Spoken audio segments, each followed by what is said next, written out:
नमस्कार, मैं जितेंद्र चतुर्वेदी। वैसे तो इन दिनों मुंगेरी लाल के हसीन सपने देखे जा रहे हैं, जिसमें केंद्रीय गृह मंत्री अमित शाह का इस्तीफा मांगा जा रहा है।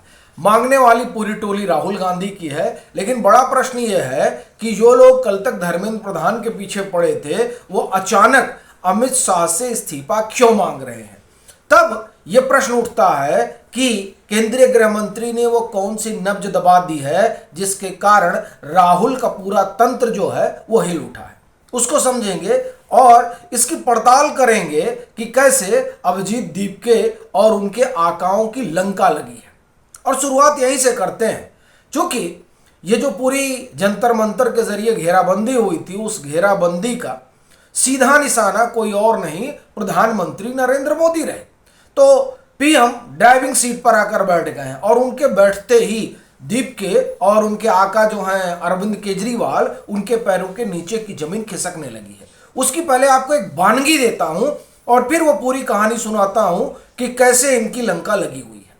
देखिए, जो प्रोटेस्टर वगैरह आए हुए थे उसमें जाहिर सी बात है छात्र थे, लेकिन उसमें कुछ भटके हुए भी छात्र थे जो पीएम को गाली दे रहे थे। तो पीएम ने बाकायदे उनको माफ कर दिया। अच्छा देखिए, उन्होंने माफ किया तो जो गार्जियन है वो आ गए बैटिंग करने के लिए कि साहब देखिए पीएम ने बड़ा अच्छा काम किया और पीएम को चाहिए कि ऐसे जो तत्व हैं उनको उनसे हमारे बच्चों को बचाया जाए। अब कौन से वो तत्व हैं? उन्होंने यूं तो जिक्र किया कि इंस्टाग्राम और फेसबुक पर जो है एक आयु निर्धारित होनी चाहिए कि इस आयु के लोग ही उसका एक्सेस कर पाए, और अगर आपकी उतनी आयु नहीं है तो एक्सेस ना करें। इसका मतलब आप समझिए कि वो माँ बाप अप्रत्यक्ष तौर पर अभिजीत दीपके जैसे व्यक्ति को वो बताना चाहते हैं और उसको कहना चाहते हैं कि इन नालायकों ने हमारे बच्चों को बरगला दिया, यानी ये ब्रेन वॉश करने का काम कर रहे हैं इस सोशल मीडिया के जरिए। और ये जाहिर तौर पर बहुत बड़ी घटना है दोनों लिहाज से। एक तो ये कि जो आप ये कहें कि गार्जियन प्रभावित हैं वो ये चाहते हैं, और दूसरा ये कि गार्जियन समझ रहे हैं कि दीपके जैसे जो लोग हैं वो किस तरह से उनके जो बच्चे हैं उनको इस इंस्टा और फेसबुक के जरिए एक गलत रास्ते पर ले जा रहे हैं। ये आंदोलन के नाम पे क्या कर रहे हैं, ये बड़ी चीज है। और ये जो जागरूकता है वो जागरूकता सीधे तौर पर अभिजीत दीपके जैसे शख्स के लिए खाद पानी का काम तो नहीं करने वाली। अब उसमें से कई लोग कहेंगे क्या बात कर रहे हैं, हमने तो ऐसा देखा है। देखिए, आपको बड़ा रोचक बात बता रहा हूं, और ये मैं अपने पिछले 4-5 दिन से जो ये टटोलने की कोशिश कर रहा हूं कि जिस जेनजी के नाम पर हवाबाजी की जा रही है वो दरअसल जेनजी और उसका परिवार किस तरीके से सोच रहा है। देखिए, जो जेनजी है आप ज्यादातर पाएंगे कि वो लोग जो पारंपरिक रूप से बीजेपी के साथ नहीं रहे, यानी उनका एक तरह से कहा जाए कि मत व्यवहार बीजेपी के साथ नहीं रहा है, उसमें आप आम तौर पर इस तरह का रुख आप देख सकते हैं।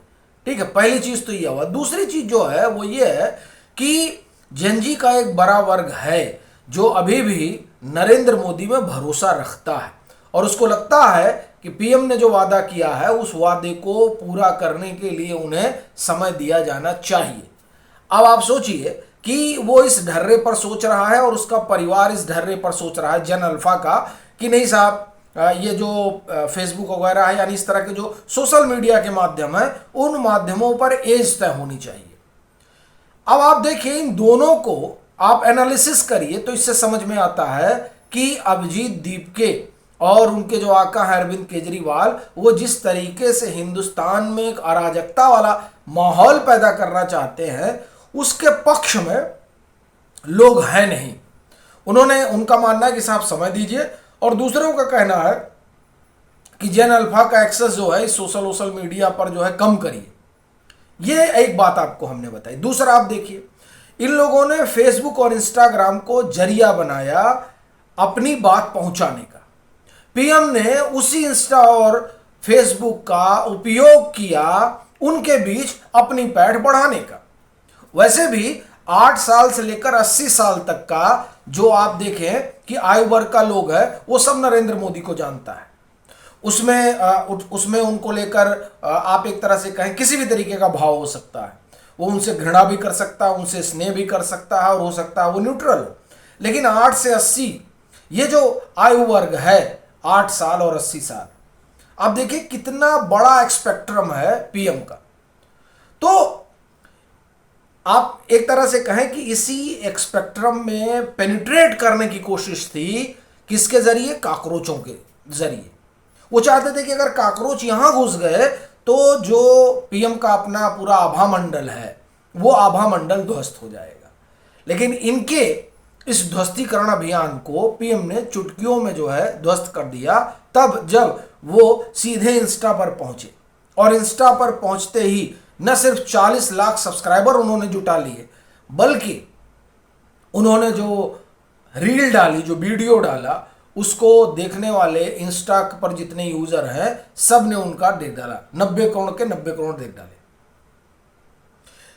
यानी जो पीएम के खिलाफ माहौल बनाने की कोशिश इंस्टा पर हुई, और या हम कहें सोशल मीडिया के जरिए हुई, दीप के गैंग के द्वारा, अरविंद केजरीवाल के द्वारा, उसको पीएम ने वहीं जो है एक तरह से कहें कि खारिज करवा दिया, वहीं पर पूरा दम तोड़ दिया। अब लोग कह रहे हैं देखिए बड़ा मजाक बनाया जा रहा है।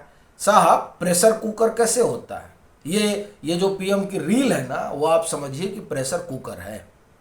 आप अपनी जो नाराजगी हो निकाल रहे हैं, जनजी की जो नाराजगी है वो वहीं पर निकाल दे रहा है। जब वो अपनी नाराजगी निकाल दे रहा है और फिर ये कह रहा है कि नहीं साहब हम समय दे रहे हैं, हम वेट करते हैं कि जो जो नियम कानून आए हैं वो किस तरह से काम करते हैं, हमें देखना होगा।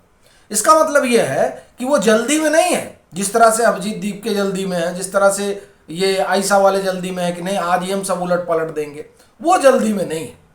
तो ये आप देखिए, ये इसका असर इसलिए हुआ क्योंकि पीएम सीधे सीधे उस मंच पर आकर खड़े हो गए।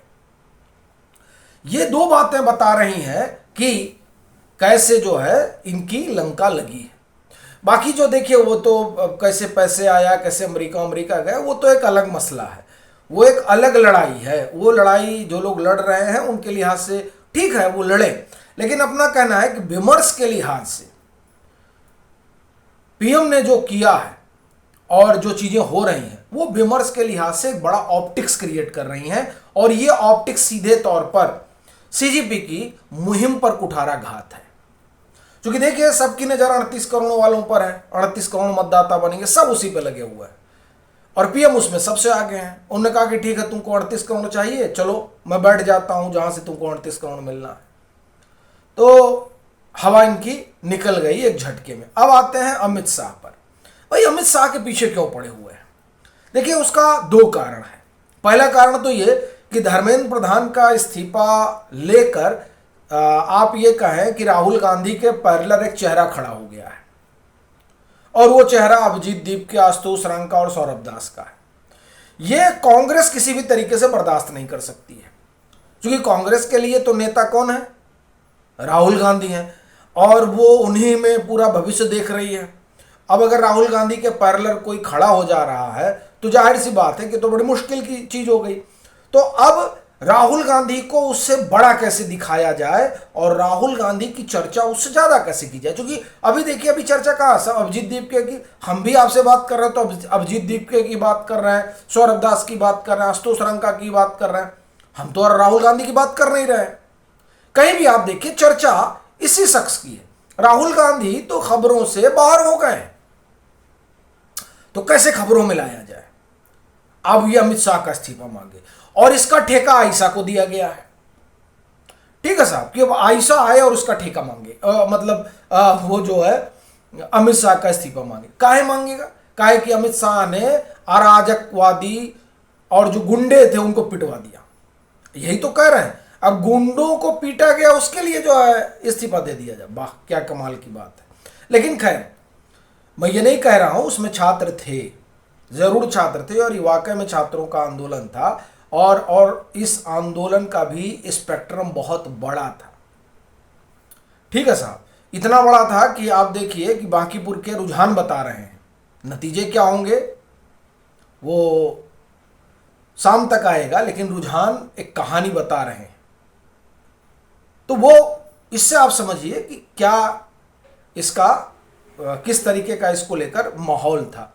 लेकिन ठीक है, माहौल जरूर था, पर पीएम ने उस माहौल को देखते हुए 1 मिनट में सब शांत कर दिया। सब शांत कर दिया तो आदमकद राहुल गांधी जो है वो सीजेपी के सामने बौने हो गए। तो अब राहुल गांधी को कैसे बड़ा किया जाए? तो उसका एक ही तरीका है कि अमित शाह को सेंटर पे लाया जाए और उनके इस्तीफे की बात की जाए। तो पूरा कुनबा उसी में लगा हुआ है, ये बताने में देखिए राहुल गांधी क्या कह रहे हैं, राहुल गांधी क्या कह रहे हैं, ताकि राहुल गांधी की चर्चा हो जाए। यहां तो संकट यह है कि खबरों में रहेगा कौन? यहां संकट खबरों का है।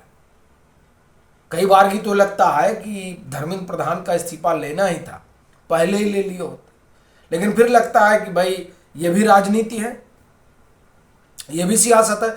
अब चर्चा लोग सीजेपी की कर रहे हैं, समझिए आप। तो खेल जो है ये बड़ा है। चर्चा सीजेपी की हो रही है, परेशान राहुल गांधी हैं, इस्तीफा अमित शाह का मांग रहे हैं। और अमित शाह जो है वो गजब डिलिमिटेशन में लगे हुए हैं, वो डिलिमिटेशन बिल पास कराने में लगे हुए हैं, वो बॉर्डर की सिक्योरिटी करने में लगे हुए हैं। और ये लोग अमित शाह के पीछे पड़े हुए हैं। पीछे पड़ने का बस एक कारण, राहुल गांधी का कद बड़ा कर देना, दूसरा कोई वजह नहीं है। बाकी तो जो अमित शाह को करना है वो तो करेंगे, उसको तो न राहुल गांधी रोक सकते हैं न विपक्ष कोई लंबरदार। हाँ, एफसीआरए की वजह से लोग परेशान हैं और उसको लेकर देखिए किसी वेणुगोपाल, जब हम आपसे बात कर रहे हैं उस समय भी वेणुगोपाल जो है वो बाइट दे रहे थे मीडिया को इसी बात को लेकर, एफसीआरए को लेकर। एफसीआरए को लेकर कांग्रेस बहुत ज़्यादा, आप एक तरह से कहेंगे एग्रेसिव है कि ये नहीं होना चाहिए। तो उससे समझ में आता है कि एफसीआरए एक बड़ा मुद्दा है जिसकी वजह से अमित शाह की घेराबंदी चल रही है। लेकिन अभी जो मसला है उनकी इस्तीफे का, वो सीधा ये है कि कैसे सीजेपी से बड़ा राहुल गांधी को बना दिया जाए ताकि खबरों में वो बने रहें, लोगों को दिखते रहें। क्योंकि आप जानते हैं जो दिखता है उसी को लोग याद रखते हैं, उसी के नाम पर सारा अभियान चलता है। अब नहीं दिखेंगे तो कौन जानेगा।